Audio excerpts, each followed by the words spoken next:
ভগবানকে কখন কিভাবে ডাকলে পাওয়া যায়?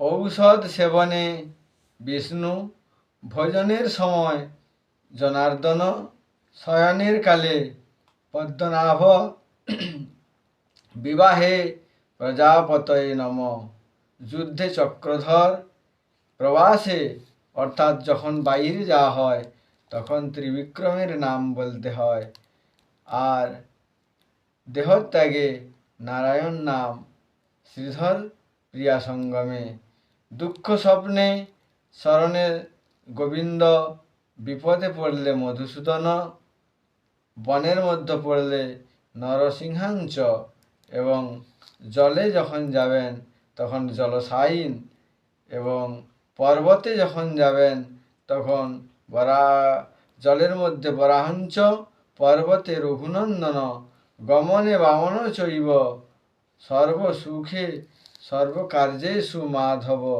এই ষোড়শ যিনি পাঠ করেন সাক্ষাৎ বিষ্ণু লোকে তার গতি হইয়া থাকে।